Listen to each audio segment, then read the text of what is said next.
Isang buwan na lang, matatapos na po yung 2025. At siyempre, naghahanda na po tayo ngayon. Ano yung mangyayari, ano plano mong gawin. At ang salita po ng Diyos ay malinaw po, na kung ano yung gusto ng Diyos na mangyari. Kung kayo po ay nagbabasa ng Bible, nandyan po ang lahat ng solusyon sa lahat ng problema. Right? So, papangalanan ko po, pag-uusapan natin ngayong umaga, ito sigurado po ako, marami po sa atin dito ngayong umaga, kailangan niyo po itong message. Sabihin mo sa katabi mo, makinig kang mabuti, kailangan mo itong message. Sige, come on. How to get out of the cycle of defeat. Ito po yung title ng ating message. How to get out of the cycle of defeat. Ano ibig sabihin nun? Kung ikaw ay medyo matagal ka na po na nasa isang buhay na parang walang nangyayari. Ibig sabihin nun, ikaw ay na-trap, ikaw ay pumasok sa isang cycle. Hindi ka makalabas-labas. Yun po yun. At ito yung walang nangyayari sa buhay. Halimbawa, ikaw ay matagal ng gusto mo umasenso, masipag ka naman, di ba? Hindi ka tamad. You are doing all the right things. It seems, no? It seems you are doing all the right moves. And yet, you cannot get out of this cycle. Maraming ganyan, marami. Siguro may kilala kayo na gustong umalis sa drugs. Gusto niyang umalis sa drugs. Kaya lang hindi siya makalabas-labas doon sa cycle. Yung iba naman po, gustong umalis sa pagsisigarilyo, sa pornography. Yung iba sa inyo, gusto nyo magbagong buhay. Pero somehow, hindi ka makaalis doon. Right? May alam ka bang gano'n o ikaw yun? Sa akin po, nangyari po yan. Gusto ko umalis sa alak. Ako po ay lasenggo nung araw. Everyday, lasing po ako. Gusto ko nang umalis. Pero somehow, there is this pattern. May pattern eh. Yung iba sa inyo, ang sipag-sipag, trabaho ka ng trabaho, hindi ka naman umaasenso. So, ibig sabihin nun, ikaw ay napunta ron sa cycle of defeat. Sabihin mo nga, cycle. Hindi po kasi kalooban ng Diyos na ang buhay natin ay paikot-ikot. Di ba ba? Nagsisimba ka, gawa ka ng kasalanan, simba, gawa ka ng kasalanan, balik-balik. Tapos, di ba, gusto mong bumait, sandali ka lang babait, babalik ka na naman doon sa kalokohan, yung ugali mo, ang sama-sama, hindi ka nagbabago.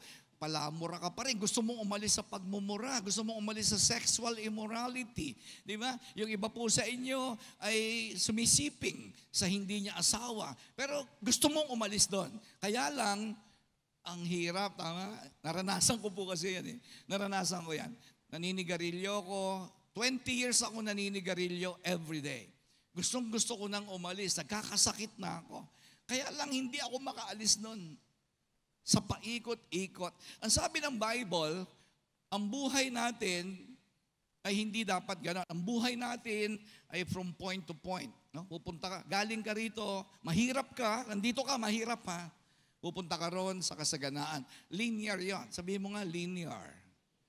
Linear. Sabihin mo nga, linear. Yes. Kapag sumusunod ka kay Jesus, pag sumusunod ka sa Jesus, hindi ka magpapaikot-ikot. Kaya nga sabi niya, if you follow me, sabi ni Jesus, ibig sabihin, sumusunod ka kay Jesus, at si Jesus ay may pupuntahan. Diretso yon, diretso. Hindi ka titingin sa kaliwa, hindi ka titingin sa kanan. Makikita niyo ang bansang Israel. Remember, the history in the book of Exodus, babasa kayo Bible, ang sabi po ng Bible na born again ang Israel.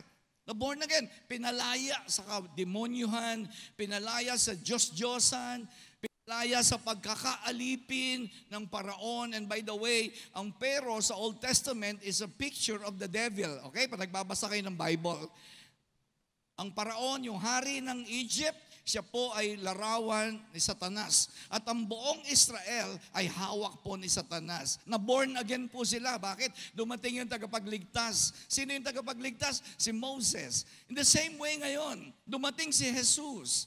ikaw ay nasa isang buhay na puro bisyo, pagmumura, pagsisinungaling, ikaw ay lumalaban sa magulang mo, niloloko mo asawa mo, naninigarilyo, hindi ka makaalis dyan, nagda-drugs, nagpo-pornography ka, dumating si Jesus. Sa Old Testament, Moses. Sa atin, Jesus. Umalis ka doon. Tama? Tama po ba yun? Na-born again. Tapos nabautismuhan. Saan? Sa Red Sea. Tumawid po sila sa tubig. Nabautismuhan. Marami sa inyo nabautismuhan na. Na-born again na. Pinalaya na ni Jesus. Pero bakit ganun? Pagdating ng Israel, nagpaikot-ikot po sila. Tama? Nagbabasa kayo Bible? Hindi na sila nakaalis doon. Actually, namatay sila lahat. Lahat po nang umalis sa Egypt ay namatay lahat. Nagpaikot. Hindi nakarating doon. Hindi nakarating doon. Dito sila namatay sa ganitong buhay. Maraming ganyan sa church. Marami pong ganyan sa simbahan. Na born again, na bautismuhan, nagsimba sila, pero nagpaikot-ikot ang buhay nila. Ang gulo ng buhay. Hindi makaalis sa bisyo. Hindi makaalis sa kabastusan ng buhay. Hindi makaalis sa kalaswaan. Hindi makaalis sa pagsisinungaling. Kasi nga, kapatid, nahulog ka doon sa circle na yon. Okay? Pero ngayon, sabi po ng Ecclesiastes, no? Ito problema. Ito po, sino naniniwala na lahat ng problema nasa Bible ang solusyon? Babasahin natin ang solusyon sa problema mo, ha? Halimbawa, ikaw ka, bata-bata mo pa, bastos ka na. Ang bata-bata mo pa, kung lumaban ka sa magulang mo, di ba? Wagas. Ito yung sagot sa problema mo. Mga lalaki, right? Na nagloloko ka ng asawa mo. Yung mga nanay naman dito, lagi namang mukhang pera, di ba? Palamura, sinungaling. Ito po ang sagot. Sabi, kaya pala ikaw ay hindi makaalis diyan sa ganyang buhay. Ang sabi po ng Ecclesiastes chapter 10, mapurol ang buhay mo. Mapurol. If the axe is dull and its edge unsharpened, more strength is needed. Pagod ka lang. Pagod ka, lagi kang pagod. Kahit ano gawin mo sikap, kahit anong gaaral, kahit anong trabaho, ganun pa rin. Balik ka ng balik do sa same kind of life. Gusto mo magbagong buhay. Gusto mo maging tapat sa iyong pamilya, hindi mo magawa. Bakit? Ano sabi? Kasi mapurol. Sino yung mapurol? Ikaw. Kasi po, ang tawag sa Bible sa atin, palakol po tayo. Sabi mo nga sa katabi mo, ikaw yung palakol. Di ba ang grades mo, puro palakol? Ang sabi po ng Bible, ikaw, hindi lang ikaw tao, hindi ka lang nilikha ng Diyos. Ang sabi ng Bible, ako, ikaw, tayo po ay axe. Sabihin mo nga axe. Ano po yung itsura ng axe? Pakilagay nga yung picture, no? Bakit may axe? Wala po kasing nilikha na walang gamit. Sino ang sasang-ayon sa akin na walang nilikha, na walang gamit? Right? Ito pong microphone na to, ang tawag dito ay instrumento para yung boses ko lumabas dyan sa microphone, sa speaker at makarating sa inyo. May purpose po itong microphone. Ito pong stand, ang tawag dito, pulpit. Hindi po ito ginawa ng walang gamit. Ginagamit po ito. Ito pong television, may gamit, wherever you look around. Tumingin kayo sa paligid, walang bagay na ginawa na walang gamit. May gamit. Amen. So ang palakol, bakit po siya nilikha? Kasi may gamit. At binanggit po yan ng Bible na kaya maraming mga tao mahirap, ang tagal mo ng mahirap. Ang tagal ng alipin ng kasalanan. Yung iba sa inyo, matagal nang may kaaway, hindi makapagpatawad. Ang lungkot mo, lagi kang galit. Hindi ka umaasenso sa buhay. Ang sabi po ng Bible, kasi mapurol yung palakol. Sino yung palakol? Ikaw. Sabi mo sa katabi mo, mapurol ka, baby. Kahit anong sipag, hindi ho ng pasipagan, pataliman po yan. Nakinig po ba kayo? Nandiyan pa po ba kayo? Alright? At maraming hindi nakakaalam, baka hindi mo alam, papaalam ko sa iyo ngayong umaga, kaya ka ipinanganak sa mundong ito ay para maging instrumento ng Diyos. Ang tawag sa iyo sa Ecclesiastes chapter 10 verse 10 ay palakol. Nandiyan pa po ba kayo? Alright. So, sabi po ng Romans chapter 6, basahin natin, bago po ako pumunta roon sa pinaka-sentro. Ang sabi po ng Romans 6:13, do not offer any part of yourself to sin. Ano daw yun? Huwag mo raw ipagamit ang anumang bahagi ng iyong buhay sa kasalanan. Ano ba yun? Yung mata, yung bibig, yung kamay, yung isip. Huwag mo raw ipagamit yan. Kasi bibig mo, nagmumura ka, nagsisinungaling ka, naninira ka ng kapwa, hindi ka nagsasabi ng katotohanan, nagsasabi ka ng masasakit na salita, puro negative, walang lumalabas na maganda sa bibig mo, yung mata mo, itinitingin mo sa mga bagay na hindi maiinam. Right? Ang sabi, rather offer yourselves to God, ang sabi, as an instrument of wickedness. So meron palang mga tao nagsisimba, hindi makaalis sa mga problema kasi pinapagamit mo yung buhay mo as instrument. Tulad po nitong microphone na to.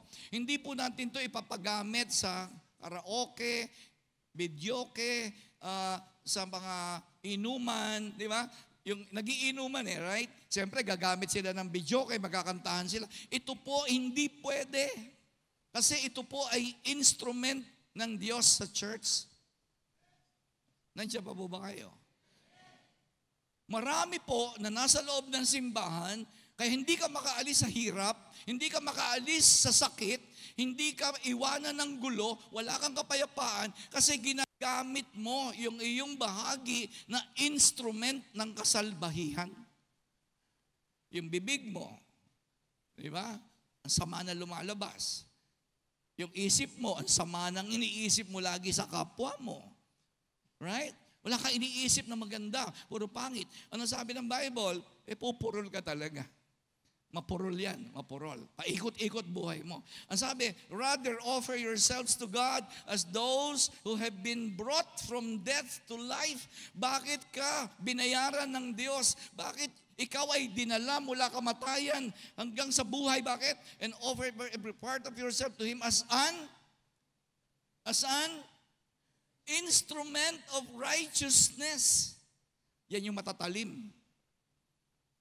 Kapag ikaw ay ginagamit ng Diyos na instrument ng kabutihan, ng kalooban ng Diyos, tumatalim ka. Aalis ka sa lahat ng kademonyuhan. Makakalaya ka, makakarating ka doon sa mga blessings na nilagay ng Diyos. Kasi matalim, ginagamit. Pag nagsisimba po kayo, hindi kayo ginagamit ng Diyos. Wala pa. Nakakita ko ba ng palakol? Nilagay lang sa isang tabi. Ano nangyari sa palakol? Nilagay sa isang tabi. Wala. Malibang hawakan mo yan, malibang ang buhay mo ay pahawakan mo sa Diyos at gamitin ng Diyos yan, ang tanong, sino may hawak sa buhay mo? Ang Diyos o ang demonyo? Dalawa lang hindi pwedeng walang may hawak dyan Hindi pwedeng walang may hawak. Meron talagang may hawak dyan. Ang sabi ng Bible, kapag yung palakol ay hinawakan ng Diyos, grabe, talim niyan. Right? Aalis ka sa problema. Papatayin ng Diyos ang mga kasalanan sa buhay mo. Gagamitin ka ng Diyos sa ibang tao. Kapag ginamit ka ng Diyos na matalim na palakol, you are effective as an instrument of righteousness. Hello, nandiyan pa po ba kayo? Minsan kasi, alam niyo pag hindi ginamit yung isang bagay, di ba? Nagdi-deteriorate siya. Isang araw, alam niyo minsan na meron akong isinuot na sapatos. May isinuot akong sapatos. Siguro isang taong ko siyang hindi nagamit. Siyempre gusto kong gamitin. Lumabas na ako, naglalakad na ako. Naramdaman ko, ba't parang gumaang yung paa ko? Kasi tanggal na pala yung swelas. Natanggal yung swelas ng sapatos ko. Bakit? Kasi pag hindi mo ginamit, nasisira. Kaya maraming mga siraang buhay na nagsisimba. Kasi simba ka ng simba, hindi ka naman nagagamit ng Diyos. Ang ganda ng kotse. Di ba ang ganda ng kotse? Nilagay sa garahe ng 2 years, wala na, nung pinapaandar, hindi na umaandar. Kasi hindi nagamit eh. Naintindihan niyo po ba, mga kapatid? Sino sa inyo, pag naghihiwa ka ng ulam, di ba yung karne? Alam niyo, bumili ka ng karne. Sino nagluluto rito? Di ba, pag naghihiwa ka ng karne, no? Ang sarap nung matalim yung kutsilyo mo, tama? Yung karne, pag hiniwa mo, uy, galing, ang bilis, no? Kasi ang talim eh. Right? Ano kaya gamitin mo sa paghiwa ng baka, mapurol?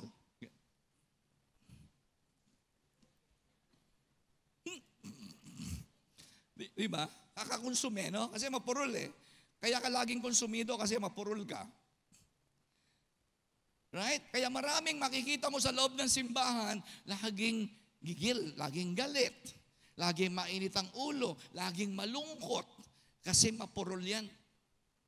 Hindi niya alam paano umasenso. Paano ako aalis sa utang? Pag hindi po kayo tumalim, pag hindi kayo nagpagamit sa Diyos, kahit magsimba ka pa ng magsimba, gusto mo, wag ka na umuwi. Sabi mo sa katabi mo, gusto mo, wag ka na umuwi. Dito ka na tumira. Hindi ka aalis sa utang. Hindi talaga. Kasi nga mapurol yung hindi ginagamit.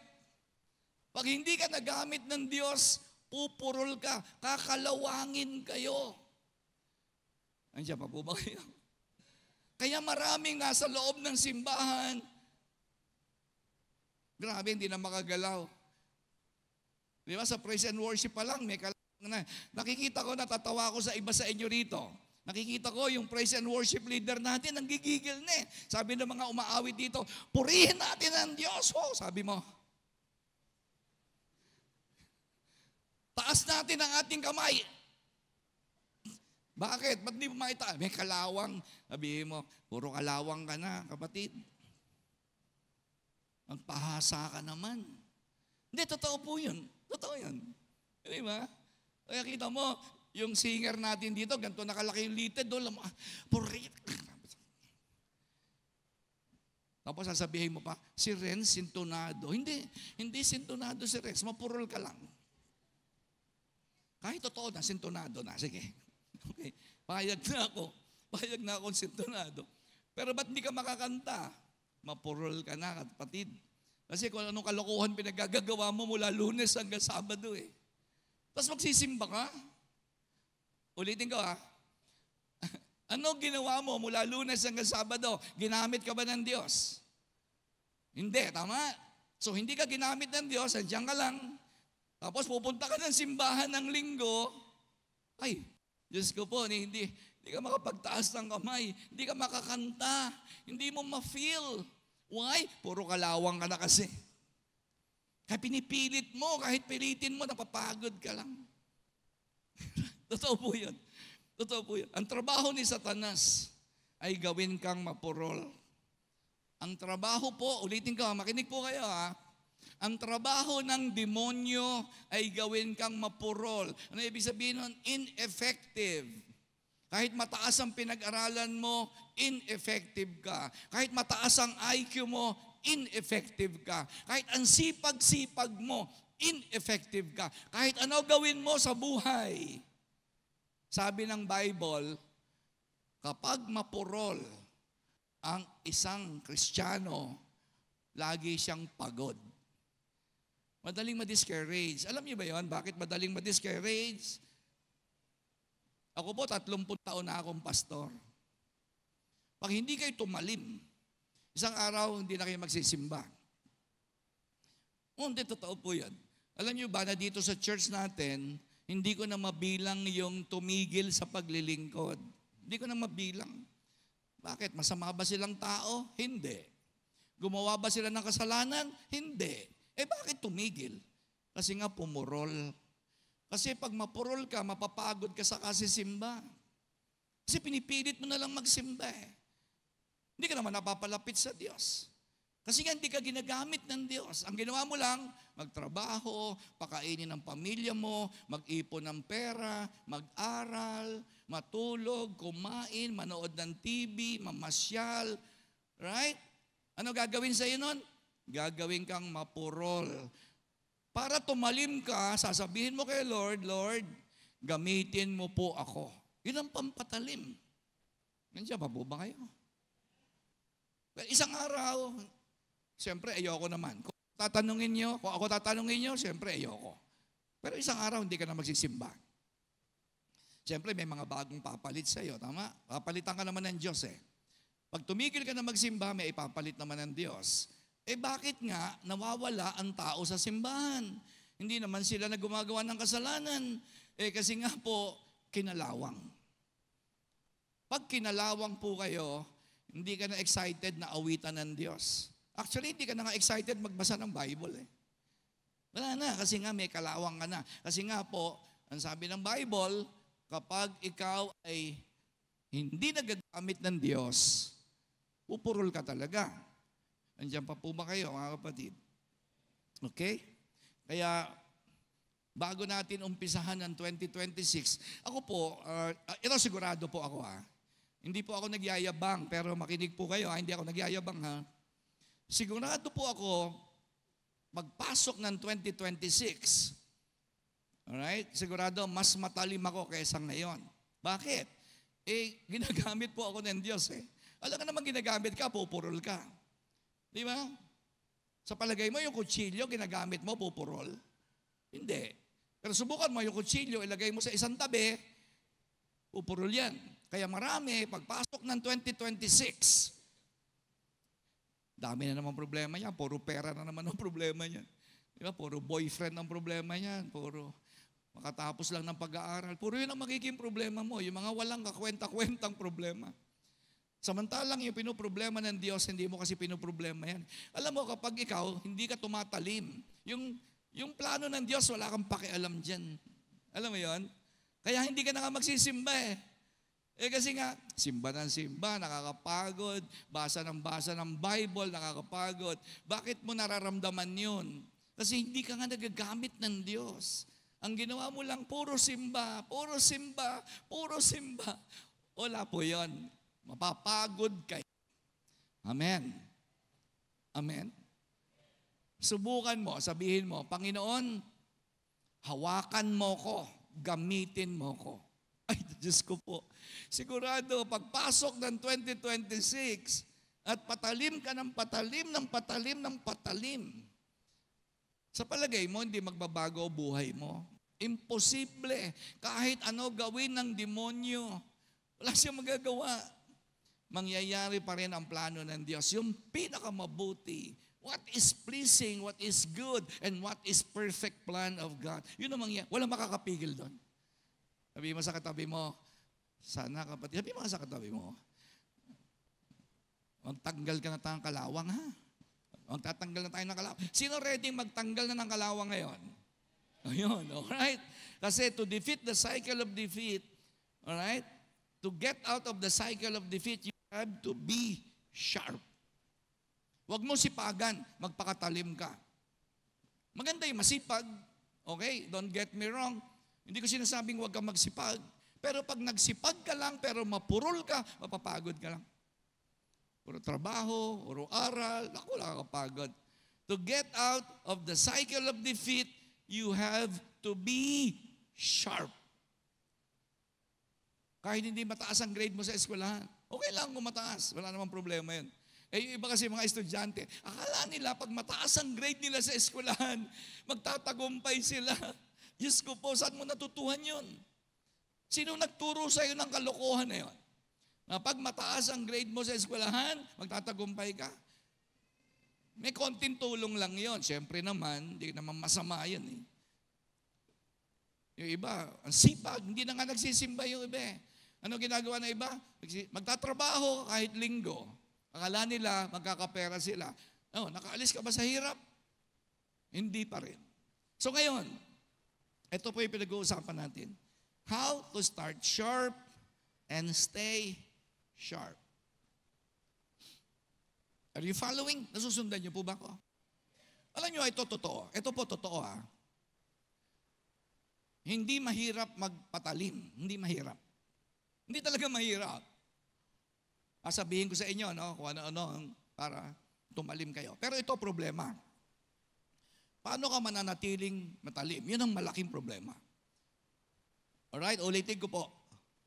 Kahit ngayon, pwede ka magpatalim ngayon eh. Marami po ako nakita dito sa pagpapastor ko. 30 years na po ako nagpapastor. Grabe, sa umpisa, ang galing niya, ang sipag niya. Pag nagsimba yan, ang aga niyan. Nagbabasa yan ng Bible day and night. Pag sinabi ko, kapatid, punta ka doon, pupunta talaga yan. Pag sinabi ko, gawin mo to, gagawin niya yan. Kasi ang talim niya eh. Kaya lang, pagkaraan ng ilang panahon, pumurol na po siya. Marami pong ganon dito sa atin. Alright? Kaya sabihin mo sa katabi mo, pag hindi ka nag-ingat, ikaw nakasunod. Sige nga, sabihin mo sa katabi mo. Parang meron kayo stiff neck, no? Hindi kayo makalingon. Sabihin mo sa katabi mo, ingat ka, baka ikaw nasusunod, ha? Talagang ayaw nilang gumalaw, nakagayon talaga sila. Ulitin ko po, Ako po, 35 years na po ako. Hindi ako nag-absent ng Sunday. 35 years. Masayang-masaya ako pag nagsisimba. Bakit? Dahil magaling ba ako? Hindi. Nagpapatalim lang talaga ako. At pagkatapos ko magsimba, pagkatapos nating magsimba, ginagamit ako ng Diyos. Ginagamit talaga niya ako. Sabi ko, Panginoon, huwag mo akong bibitawan. Gamitin mo ko. Kasi alam ko, oras na hindi na ako ginagamit o ayoko nang magpagamit. Alright? Kasi iba sa inyo, ayaw nyo talaga. Ayaw nyo magpagamit para sa Diyos. Ay, yan, malabo yan. Malabo talaga yan. Alright? Ngayon, kung ang iba po dito sa inyo, gusto nyo talagang mabago, makaalis kayo sa buhay na boring, walang kabuhay-buhay, the same. Pareho lang na pareho. Kailangan nyo po talagang maging matalim. At ang challenge, how to stay sharp. Paano ka man, after 35 years? Si Pastor Rudy po, bakit 35 taon? Hanggang ngayon. Alright? Hindi ako tinatamad magsimba. Excited ako. Bakit excited ako magbasa ng Bible? Hindi perfect. Alright? But maybe 98% of my Christian life, tinatamad ako, minsan, pero hindi madalas. Right? Minsan pagod din po ako. At tuwing linggo ba, excited ako? Hindi lahat ng linggo, pero siguro bago ako tamarin, mga 5 taon. Sa 5 taon, tatamarin ako minsan. Alright? Pero hindi rin ako nag-absent. Bakit po? Ako po ba ay magaling? Hindi po ako magaling. Masipag ba ako? Hindi. Mabait ba ako? Hindi rin. Ano lang, ba't ko nagawa? Kasi nga po, siniguro ko na hindi ako pupurol. Andiyan pa po ba kayo? Sinisiguro ko, hindi ako pupurol. Kasi pag pumurol si Pastor Rudy, apektado kayo, kasi ako ang pastor dito eh. Apektado pamilya ko, apektado ang lahat sa buhay ko pag ako'y pumurol. Kaya kami po, hindi kami kinakapo sa pera, kasi matalim. Hindi ako apektado ng mga kung ano-anong mga problema. Kasi matalim nga eh. Hindi ako apektado ng mga nangyayaring kaguluhan sa paligid. Kasi nga, matalim nga eh. Hindi ako apektado kahit ayawan mo ako. Sa totoo lang, pag sinabi mo, Pastor Rudy, ayoko na sa'yo. Okay lang. Kasi hindi po ako madrama. Kasi hindi ako mapurol. Kasi pag mapurol ka, madali kang ma-discourage. Nandiyan pa po ba kayo? Alam niyo yun, pag may nangyari hindi maganda, nauuga ka na, naku, depressed ka na, stress ka na, malungkot ka na, discouraged ka na. Parang ayaw mo na, ayoko na magsimba, ayoko na. Bakit? Mapurol ka nga eh. Kaya yung mga mapupurol, madaling mahulog sa tukso yan. Mga madrama sa buhay yan. Sabi mo sa katabi mo, tigil mo na ang kadramahan, at magpakatalim na tayo. Sabihin mo sa katabi mo, tigil mo na yung kadramahan. Alright? So ngayon, paano tayo tatalim? Ready na po ba? May oras pa po ako. Huwag kayong matakot. Hindi po ako masyado matagal.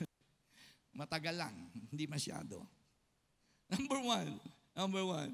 Paano ka magiging matalim at mananatiling matalim? Right? Hello, nandiyan pa po ba kayo? Halimbawa, gumaling ka sa sakit. Paano ka mananatiling malusog? Di ba? Yan ang ano dun eh. Madaling gumaling, magpa-doktor ka lang. Uminom ka lang ng gamot, gagaling ka. Ang problema, paano ka mananatiling malusog sa mahabang panahon? Yan po yan eh. Madaling maghanap ng trabaho. Ang mahirap, paano ka tatagal sa trabaho? In the same way, ganun din po sa kaharian ng Diyos. Madaling tumalim. Sabi ko nga po sa inyo, marami po tumigil na sa paglilingkod sa Diyos. Ano nangyari? Kasi nga hindi niya napanatili ang sharpness. Hindi niya napanatili. Kaya may nagbabackslide, no? May nagbabackslide. Hindi po siya nagkakasala. Mabait siya, mabait ka, kaya lang umurol. Bakit? Number one, lumayo na siya sa salita ng Diyos. Balik ka. There's no other reason. Number one yan. Number one yan, kapatid. Number one. Pag ako, nakakakita ako ng isang born again na hindi na nagpapagamit, tinamad na siya, isa lang ibig sabihin doon. Mapalayo siya sa Diyos. Paano? Kasi nga, yung salita ng Diyos, wala nang effect sa iyo yan. Hindi ka na excited sa word. Andiyan pa po ba kayo? Walang ibang ginagamit ng Diyos kundi sa salita ng Diyos. Meron ako masamang balita sa inyo. Ito masamang balita. Pag hindi ka kumain ng salita ng Diyos regularly, nagsasayang ka lang ng pagod sa kasisimba. Hindi, totoo po yan. Nagsasayang lang kayo ng pagod. Kasi po, ang salita lang ng Diyos, ang kaisa-isang bagay sa buong universe, sabi ni Jesus, mawawala ang langit at lupa. Subalit ang salita ng Diyos, hindi nawawala ng kapangyarihan yan. Gusto mong umalis sa kasalanan, hindi mo magagawa without the Word of God. Gusto mong maging kamukha ni Jesus, hindi mo magagawa. Kasi salita lang ng Diyos ang makagagawa niyan. All the impossible things can be accomplished through the Word. Walang iba.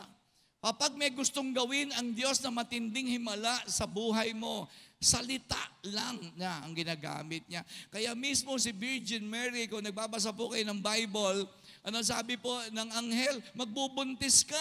Ano sabi ng babae? Paano mangyayari yon? Virgin ako. Ano sabi ng Panginoon? Ano sabi ng anghel? May imposible ba sa sinasabi ng Diyos? Tama? Imagine, virgin, hindi pa nahihipo ng lalaki, magbubuntis. Sabi ni Maria, paano yun? Ano sabi ng angel sa kanya? Meron bang imposible kapag sinabi ng Diyos? O sige, ano sitwasyon mo ngayon? Ano sitwasyon mo ngayon? Baon ka sa utang. Ang makapagpapaalis lang sa iyo dyan ay kapag bumalik ka sa salita ng Diyos at yung salita ng Diyos ay talagang gawin mo. Alright? Na pagkain. Kasi yung pagkain, yan po ay nagbibigay ng nutrients sa buhay mo. Kaya nga sabi ng Matthew chapter 4, ito sabi ni Jesus, hindi ako may sabi nito ha. Kapatid, makinig kayo ha. Makinig kayo. Kasi baka mamaya sa December 31, magpapaputok ka na naman para lumayas ang demonyo. Hindi mo ba napapansin? Habang nagpapaputok ka, lalo dumadami demonyo. Kasi ang demonyo nandun sa utak mo, wala sa bahay. Mapurol ka kasi, mapurol. So kahit anong putok mo, kahit anong pamahiin mo, kahit magsuot ka pa ng bilog-bilog, gusto mo pati mukha mo, pabilugin mo na, hindi ka talaga aasenso. Kasi ang sabi ni Jesus, nakasulat. Nakasulat na nga eh. Ano magagawa mo? Ay, alam ko may sunog. Okay, naalimpungatan lang kasi lakas ng boses ko. Sorry, Mika. Ano sabi ni Jesus? Nakasulat yan. Na hindi ka pwedeng mabuhay, umasenso, hindi ka pwedeng makaalis sa kasalanan, hindi ka pwedeng maligtas, maliban sa salita ng Diyos? Nandiyan pa po ba kayo? Sinabi ni Jesus yun. You have to go back to the Word. Kailangan bumalik. Gawin mong pundasyon ng salita ng Diyos sa buhay mo. Gawin mo ang salita ng Diyos ang pinaka-importante sa bawat araw mo. Huwag ka muna magbukas ng cellphone.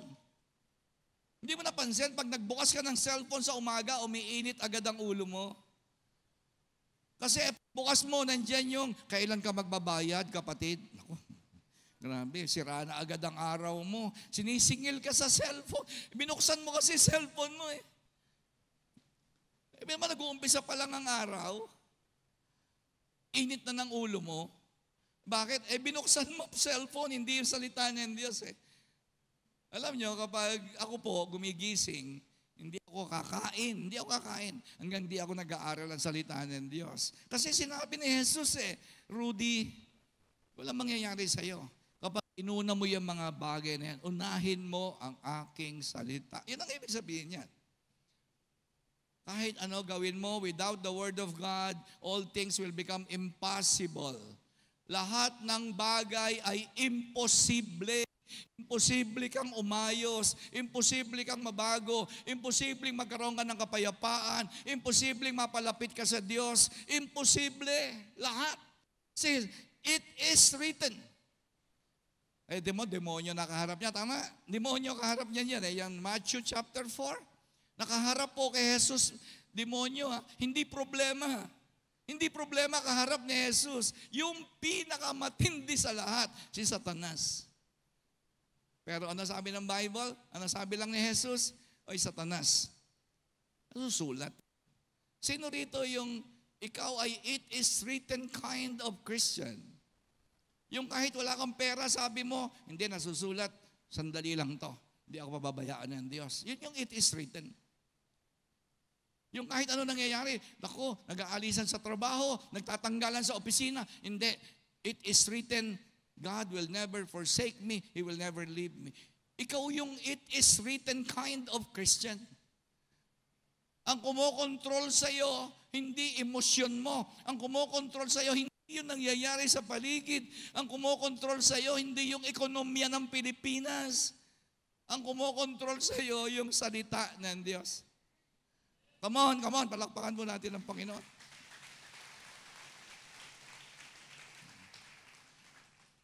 Saan kaya kinuha ni Jesus yan? Dito niya kinuha yan. Deuteronomy chapter 8 verse 3. Ang sabi po ng Bible, nung panahon ni Moses, pinakain po ng Diyos ng tinapay galing langit ang mga tiga-Israel. Bakit daw? To humble you. To humble you. Ano ibig sabihin to humble you? So that you will seek God and His Word. Yun ang ibig sabihin ng humble. Kapatid, nakikinig po ba kayo? Ang mga humble sa mata ng Diyos ay yung nagugutom sa salita ng Diyos. That you cannot live without the Word of God. That's humility. Sabi, He humbled you. Sino kinakausap niya rito? Yung mga tiga-Israel na naalipin sa loob ng Egypt at pagkatapos pinalaya ng Diyos, pinayagan ng Diyos na ikaw ay medyo kapusin ng kaunti. Bakit pinapayagan ng Diyos na nasa problema ka ngayon? Sa palagay nyo, bakit? Sa palagay mo, bakit ngayon natanggal ka sa trabaho? Bakit sa palagay mo ngayon yung anak mo nag-a-addict? Bakit sa palagay mo yung asawa mo nang bababae? Bakit sa palagay mo gulo ng pamilya nyo? Bakit? To humble you. Para pumunta ka sa salita ng Diyos. Alam niyo yung mayayabang? Alam niyo yung mayayabang? Grabe, ang laki na ng problema. Ayaw pa magbasang Bible. Mayayabang yan. Mayayabang talaga yan. Yung pinipilit mo pa rin na ayusin ang problem by your own strength. Ano sabi? Mapapagod ka lang dahil mapurol ka. Kahit anong gawin mo para lutasin mo yung problema mo, mapapagod ka lang kasi mapurol ka nga eh. Pero ano dahilan kung bakit dumadaan tayo sa mga pagsubok ng buhay? To humble you, causing you to hunger, and then feeding you with manna. Ano yung manna? Galing sa langit na salita ng Diyos. To teach you. Yan. Bakit ka daw may problema? Bakit yung anak mo na buntis nang walang asawa? Bakit yung asawa mo ng lalaki? Ba't yung asawa mo ng babae? Ba't ikaw naging adik ka? To teach you that man does not live on bread alone. Kasi alam niyo, problema ninyo, mga kapatid, ang gulo-gulo na ng buhay mo, ayaw pa magbukas ng Bible. Hindi, totoo yun, tama? Ang yayabang kasi natin. Kasi ang yayabang natin. Kaya ko to. Di ba? Hindi, gagawa ko to ng paraan. Pero ano sabi ng Bible? Si Satanas, gagawin kang mapurol. Ano yung mapurol? Aasa ka sa pera, aasa ka sa trabaho mo, aasa ka sa sarili mong galing, didiskarte ka. Didiskarte ka talaga. Alam niyo, ako po, magaling ako dyan. Magaling ako sa diskarte. Grabe. Halos lahat ng problema, nalulutas ko. Hanggang isang araw, wala na, baon na ako. Bumalik ako sa salita ng Diyos. Bumalik talaga ako. Wala po akong ibang masasabi sa inyo. Yun lang. Hindi ko sinabing nagtrabaho ako, hindi ko sinabing nagnegosyo ako, kaya umalis ako sa utang. Hindi, bumalik ako. Nagpakumbaba ako sa Diyos. Sabi ko, Panginoon, suko na ako sa iyo. Ano ba gagawin ko? Nagbasa ako ng Bible. Kasi lahat ng solusyon sa mga problema ninyo, nasa Bible. Hello? Come on. Palakpakan po natin ang Panginoon.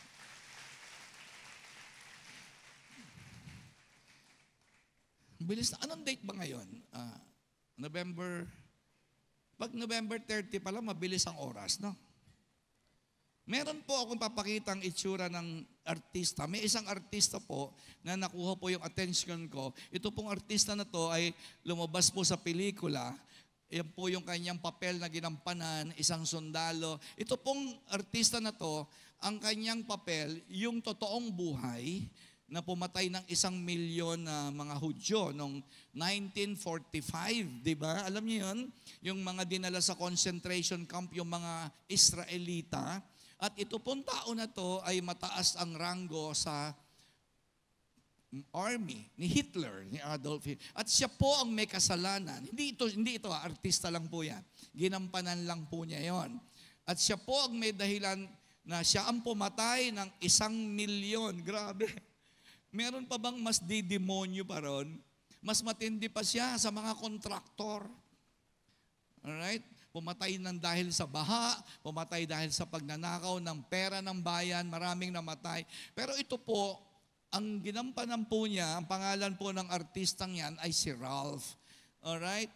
1 milyon na tao pinatay niya sa gas chamber, binaril po nila, tapos sabi nila, sayang ang bala. Sayang ang bala. So ang ginawa nila, nag-imbento sila ng gas chamber. Nilalagay nila sa loob yung mga 2,000, 3,000 tao, tapos yung gas, yung lason, lalasunin nila. Alright, ganun ang ginawa po ng tao na yan. Alam niyo, itong artistang ito, ang galing niya. Bakit? Kasi binasa niya yung script. Yung script. Alam niyo yung script? Yung binabasa ng artista, tama? At alam po ninyo, nung binasa niya po yung script niya at nag-shooting na. Alam niyo, natakot yung mga kasamahan niya. Natakot. Bakit? Nagbago po siya. Kasi mabait yan eh. Sa totoong buhay, mabait yung artista na yan. At very low profile. Noong pong sabi ng director, lights, camera, action. Alam po ninyo, natakot silang lahat. Bakit? Nakita niya dito sa artistang ito kung sino yung demonyo na pumatay ng 1 milyon. Natakot sila. Kasi nakuha niya. Nakuha niya yung role, yung mismong persona nung kanyang ginagampanan. What's my point? What's my point? Kasi binasa niya yung script, tapos ano ginawa niya sa script? In-internalize niya. Sabihin mo nga, internalize. Ano ibig sabihin ng internal? Dinigest niya yun. Binasa niya. Tapos, inimagine niya, sarili niya, pinapasok niya, yung script lang yun. Ito tanong ko sa inyo ngayon. Ano ba ang makapangyarihan? Yung script o yung scriptures? Ano yung script? Yung binabasa ng artista. Ano yung scriptures? Yung salita ng Diyos. Diyan ako nagtataka sa iyo. Kung bakit ang tagal mo na nagsisimba, ganyan ka pa rin. Ibig sabihin, hindi mo na-internalize. Kasi the Word of God is powerful. It is alive. It's like a double-edged sword. Ako lasenggo po ako, magnanakaw po ako. Salbahe akong tao. Pero nung nag-internalize po ako ng salita ng Diyos, nakaalis po ako doon sa cycle of defeat. Ang tagal ko nang gustong umalis sa alak. Ang tagal ko nang gustong umalis sa pornography. Ang tagal ko nang gustong umalis sa homosexuality. Pumapatol ako sa bakla, sa babae, para lang magkapera at magsugal. Ayoko na, sabi ko, ayoko na ng gantong kababuyan. Pero wala eh. Hindi talaga ako makaalis. Pero nung nagbukas ako ng Bible, bumalik ako sa Bible. Hindi mo masasabing bumalik ka sa Diyos pag hindi ka bumabalik sa Bible. Sorry po Pasensya na po kayo Niloloko mo lang ang sarili mo. Niloloko mo lang sarili mo. Kung totoong bumalik ka sa Diyos, babalik ka sa salita niya. Kasi ang sabi ni Jesus, hindi ka mabubuhay ng maayos. Kahit mayaman, may pinag-aralan ka, kapag wala ang salita ng Diyos. Nandiyan pa po ba kayo? Number 2. Ay, salamat, nakaalis ako sa number 1. Number 2, paano ka magiging matalim at mananatiling matalim? You go back. Ano yung number 1? Go back to the Bible. Pangalawa, go back to prayer. Hindi po yung routinary prayer. Hindi yung prayer na kabisado Bakit po tinuruan tayo ng prayer? Sa palagay nyo, bakit po tayo tinuruan ng prayer? Kasi po, ang paraan lang para makakonect ka sa Diyos is through prayer. When you pray, you are telling yourself and you're telling God, Lord, I want to connect to you. Yun. Hindi ka nagpe-pray para lang blah, blah, blah, blah. Our Father who art in heaven, in Jesus' name, Amen. Hindi ko yun. Ibig sabihin, yung prayer mo, kapatid, ay nakikipag-usap ka sa Diyos. At alam mo ba, kapag nakipag-usap ka sa Diyos, na totoo kang kumokonek sa Diyos, alam mo ang mangyayari? May salita ka na Diyos, Nagba-Bible reading ka na, Tapos nag-pray ka pa. Ano nangyayari? Papatayin ng Diyos lahat ng kasalanan mo sa buhay. Sige pa, palakpakan natin.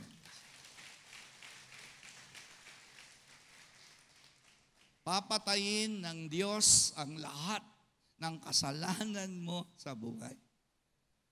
Kasi pag nakipag-usap ka sa Diyos, kasi iba sa inyo nagpe-pray, di ba?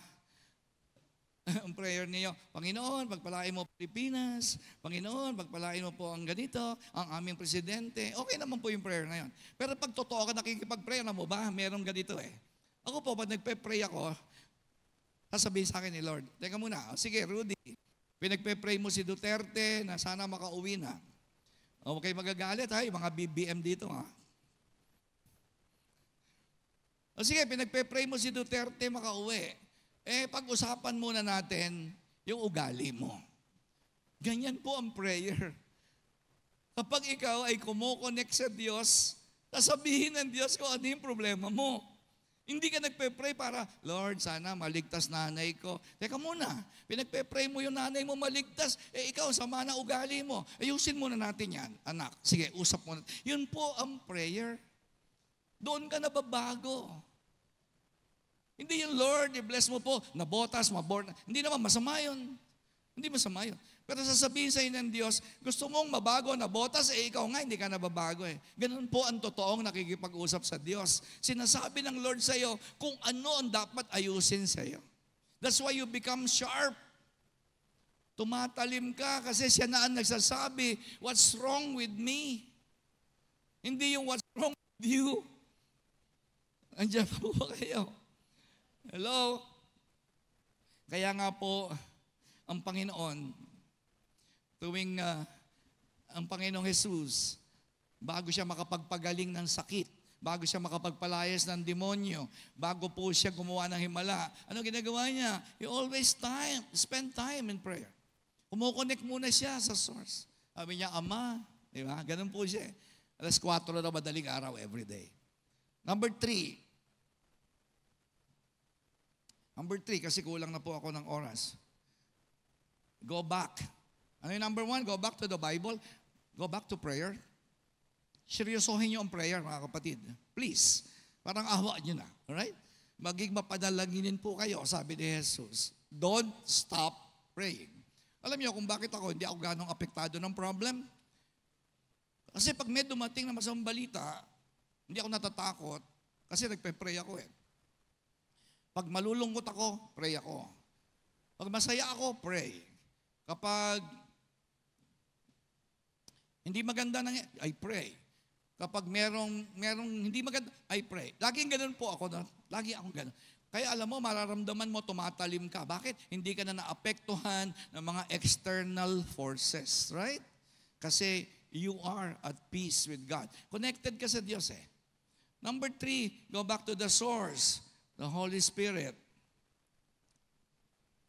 Kung gusto mo sumunod talaga kay Jesus, gusto mo talagang maintindihan ang salita ng Diyos, trabaho po yan ng Holy Spirit. Kasi madalas hindi natin nire-recognize ang Holy Spirit. Laging si Jesus. Yes, totoo po yun. Si Jesus po ang tagapagligtas. Siya po ang Panginoon. Pero ano sabi po ng Panginoon? Luke chapter 24 verse 49. Tingnan niyo, sabi ng verse. Ano sabi ng Panginoon? I am going to send you what my Father has promised. Sabi niya, aalis ako, iiwan ko na kayo, mamamatay ako, mabubuhay ako maguli, pero papanik na ako sa langit. Pero sabi niya, meron akong ipapadala. Sino raw yun? Stay in the city unless you have been clothed with power from on high. May kapangyarihan pong dala ang Holy Spirit para makasunod ka kay Jesus. Without the Holy Spirit, you cannot walk closely with God. Without the help of the Holy Spirit, hindi mo magagawa ang salita ng Diyos. You cannot obey the Word without the help. Ang tawag sa Holy Spirit ay helper, the power from on high. Kaya kahit ano pangit ang nangyayari sa paligid, kahit sila dyan ay magkudita, kahit mag-rally-rally pa sila sa Luneta, yes, of course, concerned tayo sa bayan. Pero you know what? Nananatili ka matatag. Bakit? Kasi merong power inside of you. Hindi ka nalolobat basta-basta. Tingnan mo yung katabi mo, mukhang lobat na, no? Tingnan mo yung katabi mo, lobat na. Alright? Wala pa namang alas 12, lobat na. Grabe. Tingnan mo yung katabi mo, namumutla na. Isang oras pa lang nakaupo, maputla na kasi lobat nga eh. Nandiyan pa po ba kayo? Walang power ang pagsisimba mo. Wala. Without the help, without the power from on high. Sabi ni Jesus, aalis ako, pero may papalit sa akin. Siya yung magsusupply sa iyo ng unending energy, unending joy, unending love. Kahit magbasa ka ng Bible, pag hindi ka tinulungan ng Holy Spirit, yung Bible, misteryo yan. Misteryo. Naalala ko tuloy minsan, punta po kami noong October, last month lang yan, di ba? Last month, punta po kami ng Spain, no? Tsaka ng Finland, sa Europe. Sumakay po kami. Siyempre, ang biyahe namin, 18 hours. Sa aeroplano, 18 oras biyahe namin. Ano mo, meron kami na daanan na yung aeroplano, yung turbulence. Alam niyo yung turbulence? Okay? Ano mo na lang, chat GPT, alright? Paki-chat GPT mo na lang ha. Kasi kulang na ako sa oras eh. Turbulence, yung pong merong violent winds sa itaas, no? Merong hangin na salasalabat doon. Alam mo yung aeroplano, parang mabibiyak siya. Yung aeroplano namin, grabe, halos isang oras. Tinitingnan ko yung pakpak, kung matanggal. Iniintay ko, matanggal na yung pakpak eh. Kasi gumagano yung pakpak niya, tapos, ay grabe yung mga pasahero, sigawan na sigawan. Totoo mo yan, ang lakas niya. Parang intensity 6 na lindol. Tapos andun ako sa likod ako nauupo kasi gusto ko malapit sa CR. Alright? Para hindi na ako nahihirapan. Alam niyo, dahil nasa likod ako, nandun yung mga pagkain, nagbagsakan lahat. Akin yun, mga soft drinks, mga sandwiches, mga snacks. Naku, bumagsak sa akin. Pinulot ko, nilagay ko sa bag ko. Hindi ko totoo yun. Hindi ko totoo. Pero totoo, bumagsak sa akin lahat. Grabe. Sumigaw yung stewardess. Nandiyan lang, Sir, sabi niya, are you hurt? Are you okay? No. Okay ba yung English ko? Okay ba yung English ko? Are you okay? Okay lang ako. Bigyan mo lang ako soft drinks. Totoo po yun. Grabe. Alam niyo, sino rito nakasakay ka na doon na may turbulence? Wala ho nun sa pedicab ha, walang turbulence sa tricycle. Sa aeroplano lang yun. Ba't ko po naalala yun? Kasi meron pong isang bata nakasakay sa aeroplano. 17 years old yata siya. Totoong istorya to. Dumaan yung aeroplano nila sa turbulence. Grabe. Sigawan yung mga pasahero. Tapos siyempre, nakalagpas na sila. Tapos nung maayos na yung lipad ng aeroplano, sabi nung katabi niya, hello, young man, I noticed that you're so calm. Sabi niya, aren't you afraid of the turbulence? It's terrible, isn't it? Okay ba? Okay ba may English natin? Tagalogin ko na lang. Sabi niya, huy, hindi ka ba natatakot? Grabe, matindi yun ha. Yung turbulence, ano sabi ng bata? 17 years old. Ano sabi ng bata? Ay, hindi po ako natatakot. Bakit? Kasi yung piloto, tatay ko eh. Hello? Kata mo marami sa inyo, konting turbulence ng buhay, ibigay na. Right? Tama. Yung iba nga sa inyo, pinagpala o bumitaw eh. Kasi ang turbulence, hindi problema. Hindi lang problema. Minsan, pag ikaw ay nakaranas ng pag-asenso sa buhay, turbulence yun.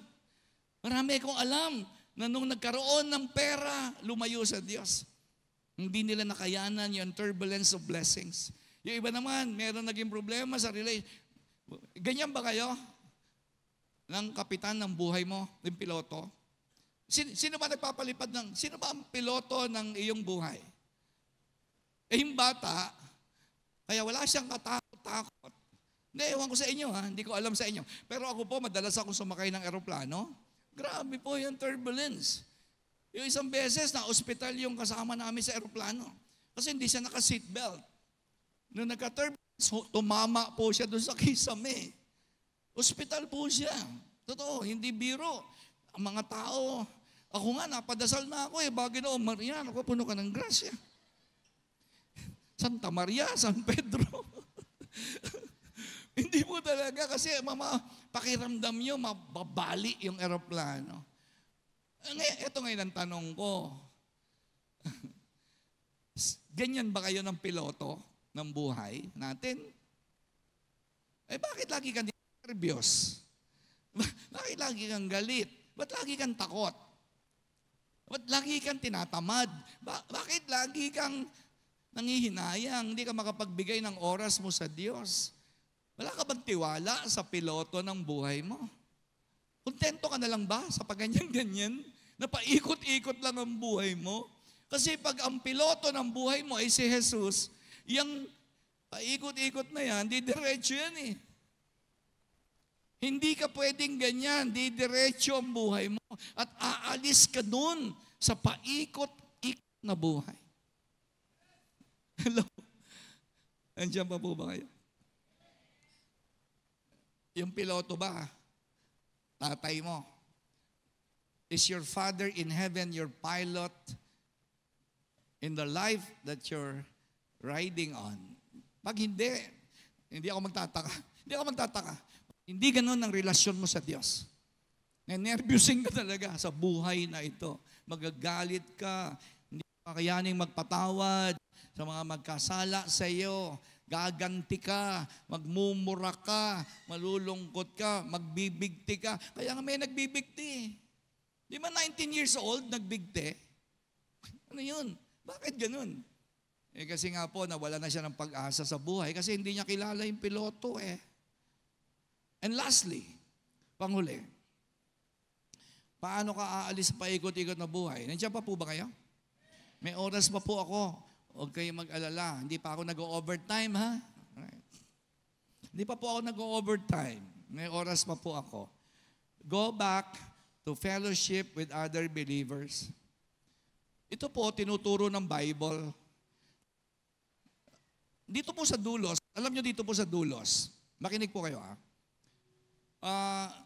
kinakabahan po ako kapag nakikita ko kayo na ang kasama ninyo, mga hindi naglilingkod sa Diyos. Totoo, kinakabahan talaga ako doon. Tapos nag-i-spend ka ng time, mahabang time sa kanila. Pupurol kayo dyan, pupurol kayo. Mismong Christian na nga eh. Alam mo yon, nagsama-sama kayong Christian na mapupurol. Kaya minsan parang masungit daw. Alam mo, sabi ng iba, okay magtaka pag may nagsasabing, si Pastor Rudy. Ba't ganyan? Sungit. Kasi kapag nakikita ko yung mga tigadulos, nagsasama-sama sila, tapos tambay-tambay lang sila, kwentuhan lang sila, kainan lang sila, tapos hindi sila lumalago. Tapos ito pa, pag-uusapan pa, negative, tama, nagchichismis-chismis. Meron nga akong alam, mga cell group, ang pinag-uusapan, buhay ng may buhay. Ano mangyayari sa'yo doon? Pupurol kayo. Imagine, nag-cell group kayo. Sama-sama kayong tigadulos. Tapos ang pinag-uusapan nyo, buhay ng may buhay sa loob ng cell. Ano mangyayari sa'yo doon? Kapag sinabing fellowship with other believers, hello, mga kapatid, pag nabasa mo yung fellowship, ang ibig sabihin niya, you are walking in the light. You are walking in the light. You have fellowship with one another. And the blood of Jesus will cleanse you. Nasa Bible yun. Kasi pag nagsama kayo ng mga tigadulos, nag-cell group kayo, hindi kayo nagchichismisan dyan. Hindi kayo nagbabarkadahan. Nag-aaral kayo para lumago kayo sa Panginoon. Kaya alam niyo, maraming nanghina dito sa dulos eh. Kasi nag-cell group, tapos nag-usap ng buhay ng may buhay ka. Ay, Diyos ko po. Huwag na yung sumama ka sa unbeliever. Minsan nga, pag sumama ka sa lasenggo, hindi pa ako magugulat eh. Lasenggo talaga yun eh. Biro mo, sumama ka sa cell group ng dulos, nang hina ka. Talaga nakakaasar yun. Nakakaasar. Kaya minsan madidinig mo na lang, Pastor, wala na po akong tao, di ba? Di ba madidinig nyo yun? Pastor, wala na po, umalis na po si sister sa dulos.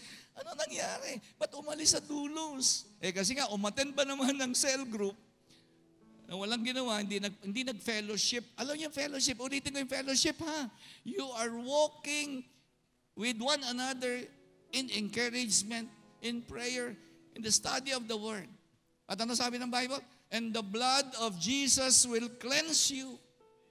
Dapat pag nagsama-sama po tayo, bumabait tayo, napapalapit tayo sa Diyos. Hindi ka nanghihina. Kapatid, pag hindi ka nag-iingat, hindi ako magugulat kahit anong attend mo ng cell group, sumasama ugali mo. Hindi ako magugulat. Kasi ba naman, ang ginawa ninyo, sa halip na kayo ay mapalapit sa Diyos, nagkalapit kayo sa isa't isa. Ano ibig sabihin nun? Yung kahit masama na, hindi mo kinokorek. Di ba? Masama na sinasabi ng kasamahan mo sa cell group, okay lang sa'yo, nagtatawanan pa kayo. Tapos tinatawanan mong joke? Yung mga bastos, tanga. Yung mga born again. Mga born again, nag-joke, mga kabastusan. Tapos sila kasama mo, manghihina ka. Hindi fellowship yun. Pampapurol po yun, pampapurol. Mapapalayo kayo sa Diyos. Maniwala po kayo sa akin. Kaya nga yan ang problema natin sa simbahan natin. Alam nyo, dito sa dulos, yan ang problema. Makikita mo, mga cell group, hindi lumalago, napapalayo sila sa Diyos. Kasi nga po, mali yung kanilang ginagawa sa cell. Ano sabi ng Proverbs 27:17? Tumayo po tayong lahat nabang nagbabasa. Ano sabi? As iron sharpens iron, so one person sharpens another. Ano ibig sabihin niyan? Huwag kayong sumama sa mga born again na bastos. Kasi may mga born again na bastos eh. Alam niyo yun, yung masaya sila pag nagbibiruan sila ng kabastusan. Huwag din kayo sasama sa mga born again na ayain ka, puro kainan, hindi naman kayo lumalago. Okay, sasama doon. Kasi ang sabi ng Bible, matalim siya, sasama ka, lalo kang tatalim. Mga matatalim na kayong Christian, nagsama-sama pa kayong matatalim, lalo kayong tatalim. Maraming maboborn again, maraming mababago buhay. Pero yung gagawin nyo lang, mga kapatid, mga cell leaders, ang gagawin nyo lang, magkukwentuhan lang kayo sa cell group. Wala naman nababago buhay. Tapos, asayangin nyo lang yung oras, di ba? Asayangin. Naku, huwag yung gagawin yun. Kasi pupurol talaga kayo doon. Pupurol talaga kayo. Dapat sumama ka doon sa mga malalagong Christian. At ikaw kung malago ka, pag may sumama sa'yo, lalago, hindi mapapalayo sa Diyos. Amen? Dapat pag sumama sa'yo, isang tao mapapalapit sa Diyos. Kayong dalawa, mapapalapit kayo sa Diyos. Pag hindi kayo napalapit sa Diyos, ano tawag doon? Barkadahan yon. Hindi fellowship yon, ha? Iba yung barkadahan. Sa simbahan, hindi natin pinapauso ang barkadahan. Dapat pag kayo nagsama-sama, lumalago kayo pare-pareho sa Diyos. Napapalapit kayo sa Diyos. Lumalago ka spiritually. Bakit? Kasi yung bakal ay nagpapatalim sa kapwa bakal. Yun po yun. Pag nagsama-sama tayo, tutuwa ang Diyos. Bakit nagpe-fellowship talaga tayo? Nililinis tayo ng dugo ni Jesus. Pero pag nagsama-sama kayo, nagchismisan kayo, pinag-usapan nyo yung buhay ng may buhay, pupurol talaga. Pupurol po kayo. Sayang lang. Kaya, nakita mo, habang tumatagal kang umaattend sa cell, pasama ng pasama ugali mo. Hindi nyo napansin? Umaattend kayo sa cell group, sumasama ugali. Nagiging chismosa, nagiging palaaway, nagiging mainitin ang ulo. Ibig sabihin doon, nagbabarkadahan na lang kayo doon. Alright?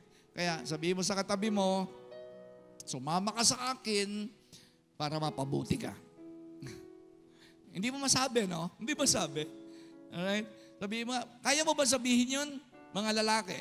Pwede mo ba sabihin yan sa mga babae? Sumama ka sa akin, buntis ka.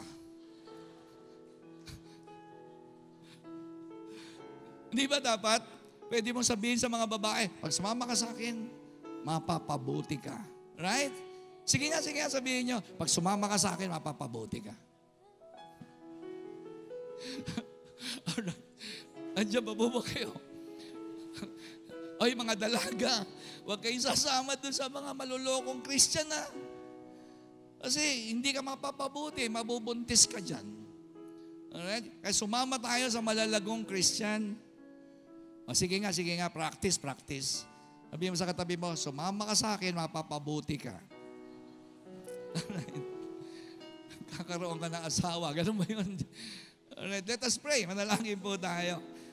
Panginoon, marami pong salamat. Makapangyarihan talaga ang salita mo. Lord, ayaw namin na nagsisimba kami pero napapalayo kami sa iyo. Tulungan mo kami na kami parang palakol. Gamitin mo kami, Panginoon. Hawakan mo kami. Ayaw namin ng buhay na nandyan lang kami sa isang tabi. Make us as instruments of righteousness. Dito po sa dulos, gamitin mo ang mga tigadulos na instruments of righteousness. May gamit. Hindi lang po para kumain, matulog, maghanap buhay, maglibang, ayusin ang pamilya. Lord, yung mga bagay na yun ay hindi masama. Pero idagdag namin na kami po ay maging instrument of righteousness. Gamitin mo ang bawat isa, matanda, bata, mayaman, hindi gaanong maayos ang buhay, may pinag-aralan, walang pinag-aralan, babae, lalaki. Gamitin mo, Panginoon, ang bawat isa dahil kaming lahat ay nilikha mo for a purpose. May purpose ang buhay namin. To become instruments of righteousness in the hands of God. At kapag meron pong mga problema, gagamitin mo kami at matalim kami. Walang problema na hindi mo kayang tagpasin. Because we are sharp in your hands. Wala pong anumang mga bagay na gawa ng kaaway na hindi mo kayang tanggalin dahil we are sharp in the hands of God. Matalim. Kapag hinawakan mo kami, tatalim kami. We thank you, Lord. Salamat po. In Jesus' name we pray, everybody say amen.